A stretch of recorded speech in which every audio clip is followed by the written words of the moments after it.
সাথে ঘটতে শুরু করলো অস্বাভাবিক সব ঘটনা।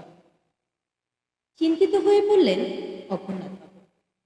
এত রাতে ছাদ থেকে কার কান্নার আওয়াজ পাওয়া যায়? কেই বা ছাদের টিনে লাফালাফি করে, কেই বা মধ্যরাতে বিকট শব্দের চিৎকার করে।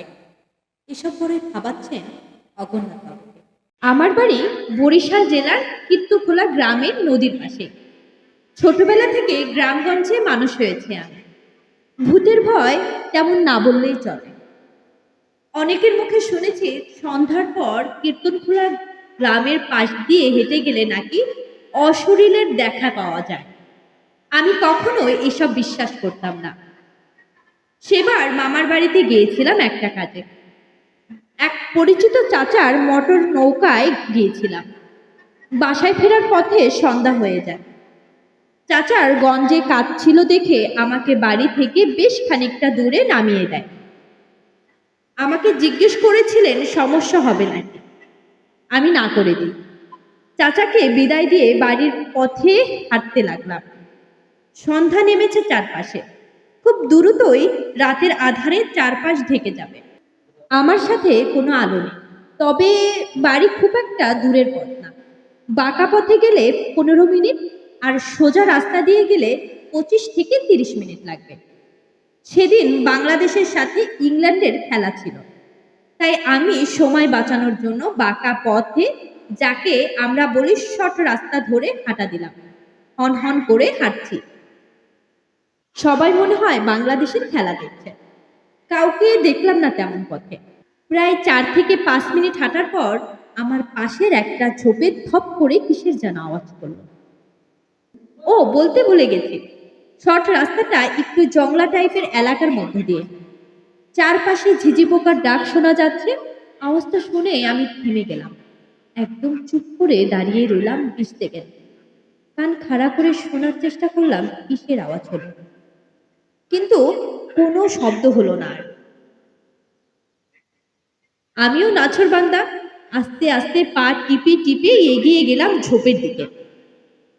অনেকে ভাববেন হয়তো মিথ্যা বলছি, কিন্তু ভাই, আমি আসলেই অনেক সাহসী ছিলাম। একা হাতে গভীর রাতে 2টা চোর একসাথে পিটাইছি। ভয়ডর খুব কম। যাই হোক, ঝোপের পাশে দাঁড়িয়ে উকি দিলাম। উকি দিয়ে চমকে উঠলাম। ওই পাশে দেখলাম একটা সাদা কাপড় পরা মহিলা ঝুঁকে আছে। দেখে মনে হলো কোনো চার পেয়ে জানোয়ার। অন্ধকার হতে যাচ্ছে, দৃষ্টি পরিষ্কার না। মহিলার পাশ থেকে গজ গজ শব্দ হচ্ছিল। হাড় ভাঙার আওয়াজ যেমন, ঠিক তেমন। কর্মর কর্মর করে কি যেন খাচ্ছে। আমি আর সহ্য করতে পারলাম না। জোরে চিৎকার দিয়ে বললাম, ওই কেডা রে, কেডা এখানে? সাথে সাথেই পাই করে আমার দিকে ঘুরে গেল মহিলাটা। ওটার চেহারা দেখার সাথে সাথে মনে হলো কলিজাটায় এক লাফে গলায় উঠে গেছে। বহু কষ্টে নিজেকে দাঁড় করিয়ে রাখলাম।